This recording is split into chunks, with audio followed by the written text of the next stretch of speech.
1974년 여름 경상남도 작은 시골 마을의 밤은 유독 깊었습니다. 은정은 5살이었습니다. 아직 한글도 제대로 모르는 나이였지요. 그런 아이가 깊은 밤 우물가에 서 있었습니다. 아버지의 거친 손에 이끌려서 말입니다. 아빠, 무서워요. 작은 목소리였습니다. 떨리는 목소리였습니다. 아버지는 대답하지 않았습니다. 술 냄새가 진동했습니다. 비틀거리는 발걸음이었지만 우물까지 가는 길은 너무나 정확했습니다. 5 남매 중 셋째 은정의 아버지는 배 사업을 했었습니다. 부산 자갈치 시장 근처에서 작은 어선 2척을 가지고 있었지요. 그러나 태풍이 연이어 왔고 배들은 모두 부서졌습니다. 그 시절 보험금도 제대로 나오지 않았습니다. 하루아침에 빈털터리가 되었습니다. 집으로 돌아온 아버지는 변했습니다. 매일 술을 마셨습니다. 화를 냈습니다. 물건을 던졌습니다. 어머니를 때렸습니다. 어머니는 시장에서 작은 장사를 시작했습니다. 나무를 팔았습니다. 두부를 팔았습니다. 하루 종일 서서 일했습니다. 저녁에 집에 돌아오면 다리가 퉁퉁 부어 있었지요. 또 나가서 남자들이랑 어울렸지? 아버지의 의심은 끝이 없었습니다. 어머니가 조금이라도 늦으면 추궁했습니다. 질투했습니다. 집착했습니다. 은정은 구석에서 지켜봤습니다. 작은 몸을 더욱 작게 만들어 숨었습니다. 아버지의 눈에 띄지 않으려 애썼습니다. 그날도 마찬가지였습니다. 어머니가 평소보다 늦게 들어왔습니다. 장사가 잘 안 되어서 늦은 시간까지 앉아 있었던 것뿐이었습니다. 이 여자가 또 아버지의 주먹이 날아갔습니다. 어머니는 쓰러졌습니다. 은정은 떨었습니다. 은정아, 괜찮다. 엄마는 괜찮아. 어머니는 코에서 피를 흘리면서도 은정을 달랬습니다.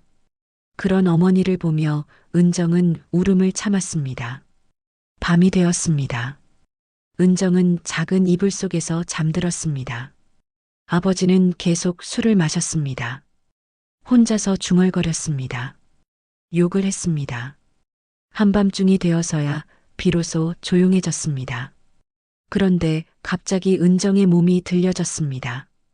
아버지가 은정을 안고 밖으로 나가는 것이었습니다. 아빠, 잠결의 목소리였습니다. 아버지는 대답하지 않았습니다. 마당을 가로질렀습니다. 대문을 나섰습니다. 골목길을 걸었습니다. 우물이 있는 곳까지 왔습니다. 마을 공동 우물이었습니다. 깊고 어두웠습니다. 낮에도 무서운 곳이었는데 밤에는 더욱 으스스했지요. 다 너 때문이야. 아버지가 처음으로 입을 열었습니다. 술에 취한 목소리였습니다. 내가 없었으면 그 여자가 나만 바라봤을 텐데. 은정은 이해할 수 없었습니다. 5살 아이가 무엇을 이해할 수 있었겠습니까? 아버지의 팔에서 몸이 떨어졌습니다. 우물 속으로 떨어졌습니다. 차가웠습니다. 너무나 차가웠습니다. 물이 코로, 입으로 들어왔습니다. 손을 휘저었습니다. 발을 버둥거렸습니다. 아빠, 물 위로 고개를 내밀며 소리쳤습니다. 하지만 아버지는 이미 사라진 뒤였습니다. 우물 속은 어둠 그 자체였습니다. 은정은 울었습니다. 무서웠습니다. 추웠습니다. 그때였습니다. 누군가 밧줄을 내려보냈습니다. 이웃집 아저씨였습니다. 밤늦게 화장실을 가던 중에 아이 울음소리를 들었던 것이지요. 얘야, 괜찮다. 아저씨가 건져줄게. 따뜻한 목소리였습니다. 은정은 그 목소리에 매달렸습니다. 물 밖으로 나왔을 때 은정은 의식을 잃었습니다. 병원에서 눈을 떴습니다. 하얀 천장이 보였습니다. 소독약 냄새가 났습니다. 은정아, 어머니가 달려왔습니다. 눈이 퉁퉁 부어 있었습니다. 얼마나 울었는지 알 수 있었지요. 엄마, 괜찮다. 이제 괜찮다. 어머니의 손이 은정의 이마를 어루만졌습니다. 따뜻했습니다. 의사가 말했습니다. 폐에 물이 찼지만 다행히 큰 문제는 없다고 했습니다. 며칠 더 지켜봐야 한다고 했습니다. 어머니는 은정의 침대 곁에서 밤을 새웠습니다. 잠시라도 눈을 떼지 않았습니다. 사흘째 되던 날 어머니가 조용히 말했습니다. 은정아, 우리 집을 나가야겠다. 아빠는요? 아빠는 이제 우리와 함께 살 수 없어. 어머니의 목소리가 떨렸습니다. 하지만 결심이 서 있었습니다. 엄마랑 은정이랑 둘이서 살자. 괜찮지? 은정은 고개를 끄덕였습니다. 아직 모든 걸 이해하지는 못했지만 어머니의 마음은 알 수 있었습니다. 병원을 나서는 날 어머니가 은정의 손을 꼭 잡았습니다. 은정아, 엄마가 꼭 지켜줄게. 네, 엄마. 힘들어도 우리 꿋꿋하게 살자. 네, 엄마. 두 사람의 새로운 시작이었습니다. 우물 속 깊은 어둠을 벗어나 이제 진짜 삶이 시작되는 것이었지요. 하지만 세상은 5살 아이와 혼자 된 여인에게 그리 호락호락하지 않았습니다. 더 큰 시련이 기다리고 있었습니다. 은정은 아직 그것을 알지 못했습니다. 다만 어머니의 따뜻한 손을 잡고 병원 문을 나서는 그 순간만이 중요했습니다. 살아남았다는 것, 그것만으로도 충분했습니다. 우물 속에서 건져 올려진 아이는 이제 세상과 마주할 준비가 되어 있었습니다. 병원을 나온 지 3년이 지났습니다. 1977년 봄이었습니다. 은정은 이제 8살이었습니다. 또래 아이들이 초등학교 2학년이 되어가는 나이였지요. 하지만 은정에게 학교는 먼 이야기였습니다. 어머니와 은정은 부산 근교 공사 현장 근처로 이사를 왔습니다. 작은 판잣집이었습니다. 어머니는 공사장 인부들에게 밥을 해주는 일을 시작했습니다. 새벽 4시에 일어나 밥을 짓고 반찬을 만들고 설거지를 했습니다. 은정은 어머니를 도왔습니다. 작은 손으로 그릇을 나르고 바닥을 닦았습니다. 은정아, 힘들지? 안 힘들어요, 엄마. 은정은 항상 그렇게 대답했습니다. 어머니의 걱정스러운 눈빛을 보면 더 이상 뭐라고 할 수 없었거든요. 공사장 소장은 김태식이라는 사람이었습니다. 40살 정도의 남자였습니다. 처음에는 어머니와 은정을 신경 써주는 것 같았습니다. 수고 많으십니다. 밥도 맛있고 감사합니다. 어머니는 정중하게 인사했습니다. 그런데 시간이 지나면서 김 소장의 시선이 달라졌습니다. 어머니를 자주 불렀습니다. 용무도 없으면서 말입니다. 김 여사, 잠깐 이리 좀 와봐요. 네, 소장님. 오늘 점심 뭐 해줄 건가요? 된장찌개하고 김치볶음 해드리려고 했는데요. 그래요? 좋네요. 대화는 그뿐이었습니다. 하지만 김 소장의 눈빛은 계속 어머니를 따라다녔습니다. 은정은 불안했습니다. 어머니도 불편해하는 게 보였습니다. 하지만 일자리를 잃을까봐 아무 말도 하지 않았습니다. 어느 날 비가 많이 내렸습니다. 공사가 중단되었습니다. 인부들은 모두 들어갔는데 김 소장만 남아 있었습니다. 김 여사, 오늘 비 때문에 일찍 끝났네요. 그러게 말입니다. 집까지 바래다 줄까요? 비도 많이 오고. 아니에요, 괜찮습니다. 뭘 그래요? 차 있는데. 김 소장이 계속 권했습니다. 어머니는 난처해했습니다.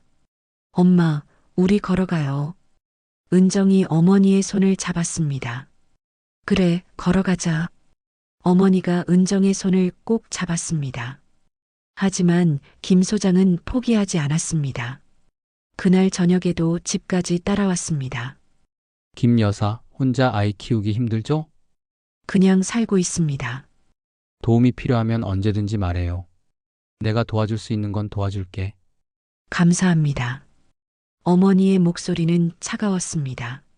며칠 후 더 큰 일이 생겼습니다. 김 소장이 어머니에게 돈을 빌려달라고 했습니다.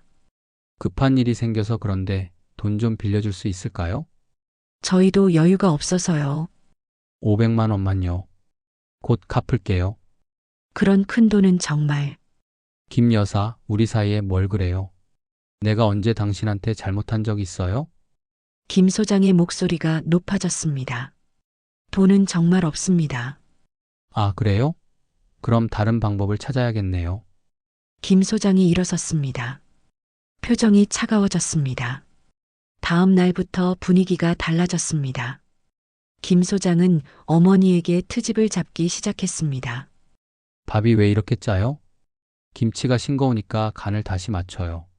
설거지도 제대로 안 됐네요. 어머니는 참았습니다. 다시 밥을 했습니다. 김치를 다시 무쳤습니다. 설거지를 다시 했습니다.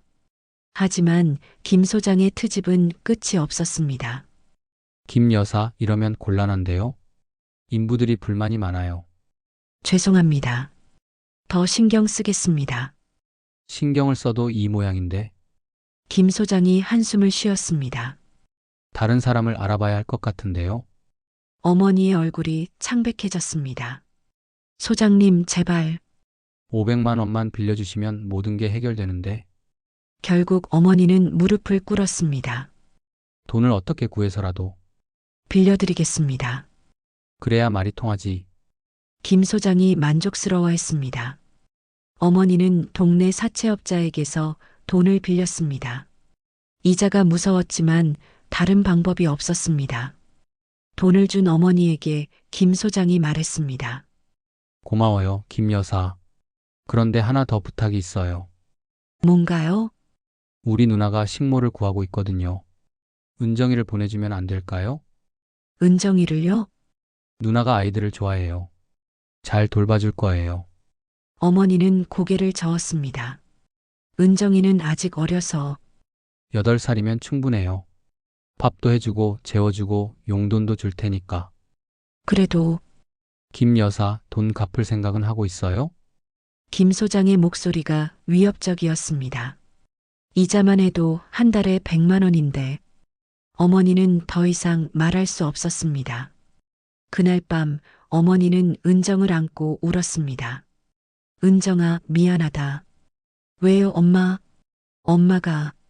엄마가 못나서. 엄마는 잘못 없어요. 은정은 어머니를 달랬습니다. 무슨 일인지 정확히 모르지만 어머니가 힘들어한다는 건 알 수 있었습니다. 은정아, 며칠 동안 다른 집에서 지내야 할 것 같다. 엄마도 같이 가요? 엄마는 여기서 일해야 해. 싫어요. 엄마랑 같이 있을래요. 은정아, 얼마 안 될 거야.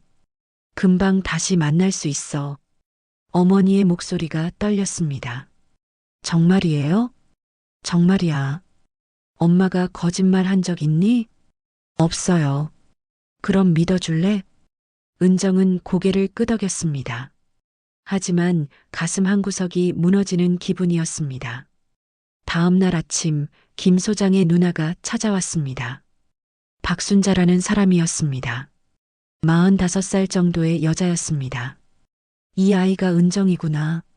네, 이모. 잘생겼네. 말도 잘 듣는 것 같고. 박순자가 은정의 머리를 쓰다듬었습니다. 우리 집에 가서 누나들이랑 재미있게 놀자. 네, 이모.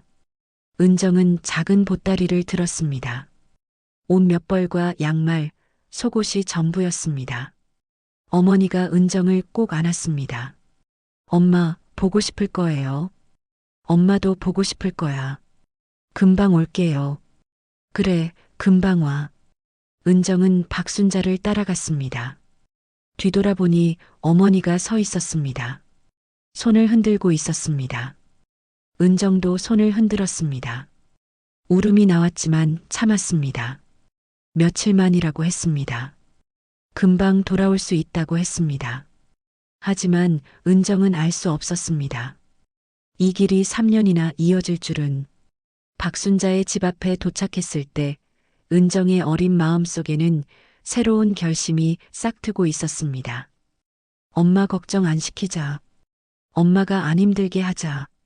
8살 아이의 다짐이었습니다. 너무나 무거운 다짐이었습니다. 박순자의 집에서 3년이 지났습니다. 1980년 겨울이었습니다. 은정은 이제 11살이 되었습니다. 또래 아이들은 초등학교 5학년이었지만 은정은 아직 한 글자도 배우지 못했습니다. 매일 새벽 5시에 일어났습니다. 연탄을 갈고 밥을 짓고 빨래를 했습니다. 박순자의 두 딸과 아들의 뒤치다꺼리를 했습니다. 은정아, 양말 어디 있어? 서랍 맨 아래 있어요, 언니. 찾아서 가져와. 네. 은정의 하루는 그렇게 시작되었습니다. 박순자는 처음 약속과 달랐습니다. 용돈은 주지 않았습니다. 며칠이라던 약속도 지키지 않았습니다. 어머니를 만나게 해달라고 해도 핑계만 댔습니다. 엄마는 언제 봐요? 조금만 더 기다려. 바빠서 못 와. 전화라도 할 수 있어요? 전화기 고장났어. 거짓말이었습니다. 은정은 알고 있었습니다. 겨울은 특히 혹독했습니다. 연탄가스가 새어서 머리가 아팠습니다. 찬물에 빨래를 하느라 손가락 끝이 터졌습니다. 상처에서 피가 났습니다. 이모, 손이 너무 아파요. 아픈 게 어디 있니? 다른 집 식모들은 더 힘들게 사는데 박순자는 반창고 하나 사주지 않았습니다. 은정은 상처를 천으로 감쌌습니다. 그래도 일은 해야 했습니다. 박순자의 큰딸 미경이가 초등학교 6학년이었습니다. 공부를 잘했습니다. 상을 많이 받아왔습니다. 엄마, 나 반장 됐어. 우리 딸 잘했네. 박순자가 미경이를 안아주었습니다. 은정은 멀리서 바라봤습니다. 학교가 무엇인지, 공부가 무엇인지 궁금했습니다. 이모, 저도 학교 갈 수 있어요? 학교는 무슨, 넌 공부할 머리가 없어. 저도 글자 배우고 싶어요. 글자 몰라도 살 수 있어. 딴 생각하지 말고 일이나 해. 박순자의 목소리는 차갔습니다. 은정은 몰래 미경이의 교과서를 들여다봤습니다. 까만 글자들이 무엇을 뜻하는지 알고 싶었습니다. 야, 내 책 왜 만져? 미경이가 책을 빼앗았습니다. 더러운 손으로 만지지 마. 책이 상해. 죄송해요.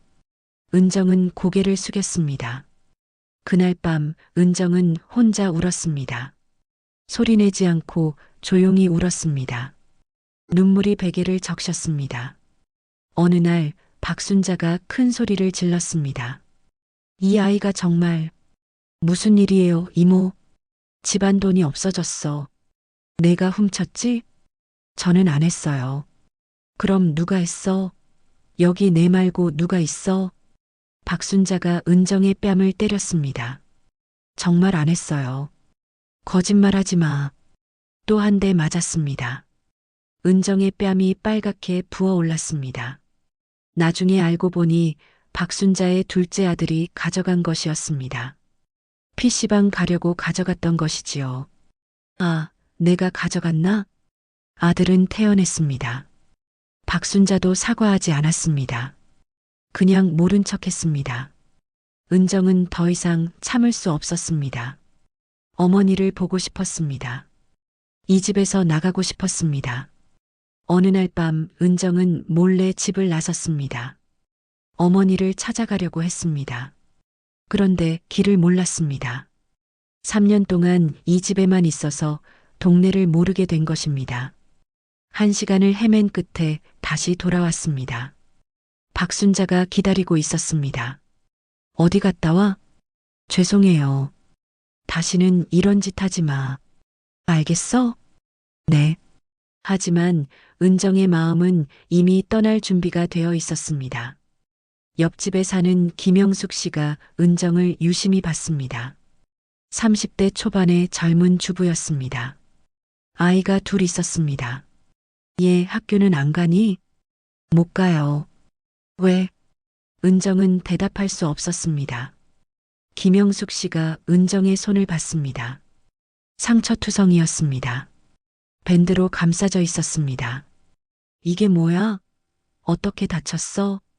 빨래하다가요. 11살 아이가 빨래를 해? 김영숙 씨의 목소리가 높아졌습니다.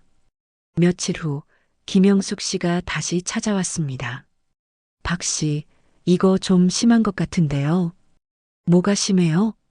아이가 너무 어린데 이런 일을 시키는 게 우리 집 일에 참견하지 마세요. 참견이 아니라 걱정이 되어서요. 걱정은 됐고 신경 쓰지 마세요. 박순자가 문을 닫아버렸습니다. 하지만 김영숙 씨는 포기하지 않았습니다. 어느 날 오후 김영숙 씨가 또 왔습니다. 이번에는 혼자가 아니었습니다. 동사무소 직원과 함께였습니다. 박순자 씨 계세요? 네, 무슨 일이세요? 아동복지와 관련해서 확인할 것이 있어서 왔습니다. 박순자의 얼굴이 창백해졌습니다. 은정이 어디 있니? 김영숙 씨가 은정을 찾았습니다. 여기 있어요. 은정은 구석에서 걸레질을 하고 있었습니다. 얘야, 이리 와봐. 동사무소 직원이 부드럽게 말했습니다. 은정은 겁이 났습니다. 하지만 천천히 다가갔습니다. 학교는 다녀? 아니요. 왜 안 다니지? 은정은 박순자를 쳐다봤습니다. 박순자가 눈짓으로 위협했습니다. 몸이 아파서요. 어디가 아파? 그냥 아파서요. 동사무소 직원이 은정의 손을 봤습니다. 이건 뭐니? 빨래하다가 다쳤어요. 11살 아이가 빨래를 해? 직원의 목소리가 굳어졌습니다. 김영숙 씨가 나섰습니다. 이 아이는 학교도 못 가고 매일 집안일만 해요. 이게 정상인가요? 박 씨, 설명 좀 해보세요. 이 아이 엄마가 맡겨놓고 간 거예요. 저희도 어쩔 수 없이. 그럼 제대로 된 보호를 받을 수 있는 곳으로 보내야죠. 직원이 단호하게 말했습니다. 보육원에 자리가 있는지 확인해 보겠습니다.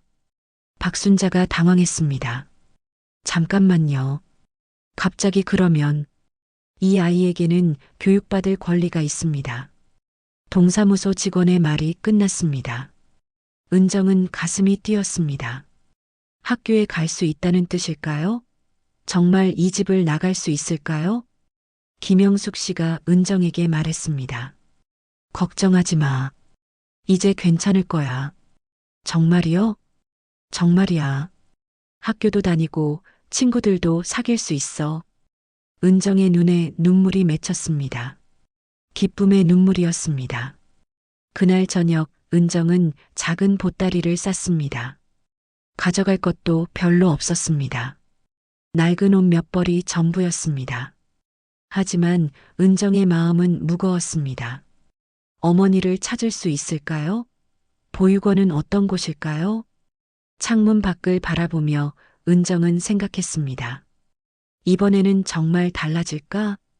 불안했지만 작은 희망이 있었습니다. 처음으로 자신을 위해 누군가가 나서준 것입니다. 처음으로 학교에 갈 기회가 생긴 것입니다. 11살 은정에게는 인생의 첫 번째 전환점이었습니다. 내일부터는 달라질 거야. 은정은 조용히 다짐했습니다. 이 위기를 반드시 기회로 만들겠다고. 결혼은 은정에게 안식처가 되지 못했습니다. 그것은 잔인한 덫이었습니다. 보육원을 떠난 후 직장에서 자립했습니다. 그녀는 고통의 역사가 끝났다고 믿었습니다. 그때 남편 민호를 만났습니다. 그는 매우 다정했습니다. 특히 따뜻하게 감싸주던 시어머니의 존재가 은정의 마음을 열었습니다. 오랜 굶주림 끝에 만난 달콤한 안식처처럼 느껴졌습니다. 그러나 행복은 신기루처럼 사라졌습니다. 민호의 도박 중독은 깊은 구렁이었습니다. 그는 버는 돈보다 더 많은 빚을 쌓았습니다.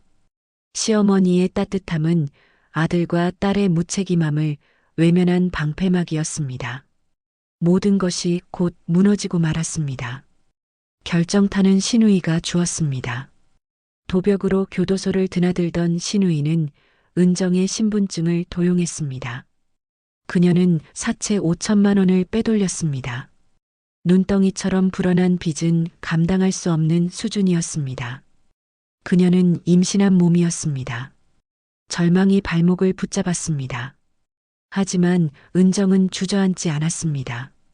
그녀는 우물 속에서 살아나온 아이였습니다.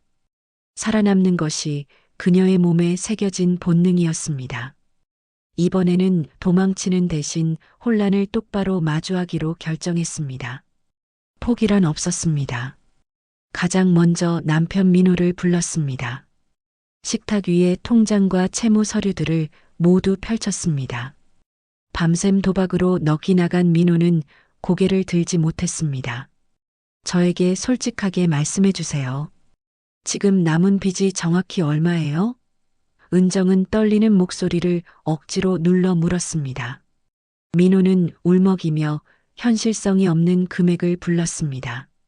당신은 왜 저에게 단 한 번도 솔직하지 않았어요? 당신 어머니와 동생까지 모두 저를 속였습니다. 미안해요, 은정 씨. 정말 미안합니다. 민호의 사과가 길게 이어졌습니다. 미안하다는 말로 끝내지 마세요. 저는 당신의 미안함이 아니라 당신의 의지를 보고 싶습니다. 이 아이를 지키려면 우리 둘 다 싸워야 해요. 당신도 저와 함께 싸울 건가요? 은정은 그의 눈을 곧바로 응시했습니다. 그녀의 눈빛은 차가운 결의로 가득했습니다. 그날 밤 은정은 민호에게 이혼 서류를 보여주었습니다. 그것은 절박한 선택권이었습니다. 빚을 정리하고 새 삶을 시작할지 아니면 모든 것을 끝내고 각자의 길을 갈지 선택해야 했습니다. 민호는 임신한 아내의 지친 얼굴을 보았습니다. 그 안에 담긴 차가운 결의를 보았습니다. 그제야 자신이 얼마나 끔찍한 짓을 저질렀는지 깨달았습니다. 그리고 이 여자가 얼마나 강하게 버티고 있는지도 알았습니다. 이혼하지 않겠어요. 제가 잘못했습니다. 제가 바꿀게요. 전부 다 당신이 시키는 대로 하겠습니다. 다시는 도박 근처에도 가지 않겠습니다. 민호는 처음으로 진심으로 울었습니다. 그의 흐느낌 속에서 은정은 마지막 기회라는 단 하나의 희망을 붙잡았습니다. 그녀는 이제 혼자가 아니었습니다. 상황은 엉망진창이었지만 함께 이겨내려는 민호의 의지가 보였습니다. 그때부터 은정은 생존자 모드로 전환했습니다. 모든 돈 관리는 그녀의 몫이었습니다. 민호의 월급은 그녀의 통장으로 바로 들어왔습니다. 민호는 곧바로 도박 중독 치료 모임에 등록했습니다. 퇴근 후에는 곧장 대리운전 투잡을 뛰기 시작했습니다. 그는 지쳤지만 멈추지 않았습니다. 이 모습을 본 시어머니도 움직였습니다. 아들을 감싸기만 했던 어머니는 은정에게 진심으로 사과했습니다. 이제야 가족이 된 것 같습니다. 은정아. 고맙고 미안하다. 시어머니는 눈물을 훔치며 아침 일찍 식당 일을 시작했습니다. 어머니는 자신의 몫을 감당하려 노력했습니다. 은정은 단호하되 따뜻한 목소리로 말했습니다. 어머님, 이제 저희에게 숨기는 거 없으셔야 해요. 저희가 살려면 그래야 합니다. 그녀의 말은 가족의 생존을 위한 규칙이었습니다. 작은 성과들이 쌓이기 시작했습니다. 몇 달 만에 가장 급했던 사채의 이자를 정리할 수 있었습니다. 민호의 중독 증세가 조금씩 나아지는 것도 보였습니다. 그들의 관계는 뜨거운 사랑이 아니었습니다. 생존을 위한 단단한 협력 관계로 다시 맺어졌습니다. 매일 밤 두 사람은 그날 사용한 돈과 남은 빚을 확인하는 가계부 미팅을 가졌습니다. 이 고통스러운 과정이 역설적으로 둘 사이의 소통을 트이게 했습니다. 믿음이 무너졌던 자리에서 함께 싸우는 동료애가 피어났습니다. 어느 날 은정은 배가 부른 몸으로 민호의 투잡 퇴근을 기다렸습니다. 새벽 2시 문을 열고 들어서는 민호는 온몸이 땀으로 젖어 있었습니다. 그의 손에는 은정이 좋아하는 작은 빵 봉지가 들려 있었습니다. 힘들지요? 이거 드세요. 대리운전 끝나고 사왔어요. 민호가 말했습니다. 은정은 아무 말 없이 빵을 받아들었습니다. 그녀는 조용히 눈물을 흘렸습니다. 이 사소한 행동 하나가 그녀에게는 수백만 원보다 큰 위로가 되었습니다. 당신 덕분에 제가 다시 살 수 있게 되었어요. 정말 고맙고 미안합니다. 민호가 은정의 배를 감싸 안으며 진심을 담아 사과했습니다. 은정은 깨달았습니다. 우물 속에서 자신을 건져준 이웃의 손길처럼 지금의 민호도 그녀에게 손을 내밀고 있었습니다. 그는 위기를 만든 사람이었습니다. 하지만 이제 함께 이겨내려는 노력은 진실했습니다. 그녀의 생존 싸움에 비로소 아군이 생긴 것이었습니다. 그렇게 9개월이 지났습니다. 거액의 빚은 여전히 남아 있었습니다. 하지만 이들은 더 이상 절망에 빠지지 않았습니다. 그들에게는 확고한 목표가 있었습니다. 바로 태어날 아이의 맑은 눈을 마주하는 것이었습니다. 출산 예정일이 다가왔습니다. 민호는 은정의 손을 잡고 말했습니다. 당신은 정말 강한 사람입니다. 우리 아이가 당신을 닮았으면 좋겠어요. 은정은 미소 지었습니다. 그녀의 삶은 고통의 역사였지만 이제는 희망을 만들어가는 과정이었습니다. 그녀의 강인한 생존 본능이 마침내 새로운 가족의 울타리를 완성하고 있었습니다. 결혼에 덧친 고통이었지만 그 고통은 그녀에게 진정한 관계와 협력의 가치를 가르쳐 주었습니다. 다음 챕터 은정은 이 아이와 함께 새로운 기반 위에 서게 될 것입니다. 그녀의 생존자의 길은 이제 시작입니다. 새벽이었습니다. 맑고 깨끗한 아기의 울음소리가 병실을 채웠습니다. 사장의 희망이 마침내 결실을 맺는 순간이었습니다. 은정은 아기의 작은 손을 보았습니다. 기적 같았습니다. 차가운 우물 속에서 죽지 않고 살아남았던 자신의 몸이 이제 새 생명을 품었습니다. 민호는 눈물을 멈추지 못했습니다. 고마워요, 은정 씨. 정말 고맙습니다. 그는 아내와 아기를 번갈아 보며 말했습니다. 아기가 태어나자 빚의 무게가 잠시 잊혔습니다. 이 아이가 바로 그들의 싸움의 이유였습니다. 시간은 빠르게 흘렀습니다. 3년이 지났습니다. 민호는 여전히 새벽까지 대리운전 투잡을 뛰었습니다. 도박 중독 치료 모임도 꾸준히 나갔습니다. 그는 어깨가 무거운 가장이었습니다. 퇴근 후 지친 몸으로 들어서도 아들에게 뽀뽀를 하는 것이 그의 일과였습니다. 부부는 매일 밤 가계부를 확인했습니다. 숫자는 더 이상 공포가 아니었습니다. 빚은 천천히 그러나 확실하게 줄어들었습니다. 남은 빚이 줄어드는 만큼 그들의 관계는 더욱 단단해졌습니다. 숫자는 그들의 희망이 결코 헛되지 않았다는 증거였습니다. 시어머니와의 관계도 이제는 진정한 가족의 모습이었습니다. 어머니는 식당 일을 하며 번 돈을 꼬박꼬박 갚았습니다. 그것은 이제 죄책감이나 의무감이 아니었습니다. 가족을 지키고 싶다는 순수한 마음이었습니다. 어느 날 저녁 은정은 퇴근하는 시어머니께 따뜻한 차를 건넸습니다. 어머님, 이제 그만 쉬셔도 괜찮습니다. 저희가 감당할게요. 어머니는 은정의 손을 잡고 눈물을 글썽였습니다. 은정아, 내 덕분에 내가 사람 구실을 한다. 너를 만나지 않았다면 우리 가족은 모두 끝났을 거다. 정말 고맙다. 어머니의 진심 어린 감사가 은정의 마음에 깊은 울림을 주었습니다. 그녀에게는 비로소 진정한 의미의 가족이 생긴 순간이었습니다. 신우이 문제는 현실적으로 정리되었습니다. 은정은 냉정하게 법적 절차를 밟았습니다. 신우이에게 갚아야 할 빚은 명확히 분리했고 그것이 민호와 시어머니의 몫이 아님을 확실히 했습니다. 이것은 복수가 아니었습니다. 새로운 삶을 위한 단단한 경계를 세우는 과정이었습니다. 그녀는 감정에 휘둘리지 않고 오직 미래를 위해 행동했습니다. 은정은 아들이 거실에서 장난감을 가지고 노는 모습을 자주 지켜보았습니다. 깨끗하고 따뜻한 거실에서 웃는 아이. 5살 때 우물에 던져졌고 9살 때 식모살이를 했던 자신의 과거와는 너무나 달랐습니다. 그녀는 과거의 고통을 잊지 않았습니다. 하지만 고통이 그녀를 지배하게 두지 않았습니다. 어린 식모로 일하며 동상에 걸려 갈라졌던 그 손.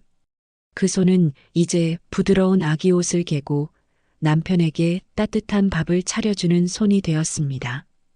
고통은 그녀의 역사가 되었습니다. 그것은 그녀의 약점이 아니라 생존의 증명이었습니다. 그녀는 무너지는 대신 삶을 다시 세우는 법을 배웠습니다.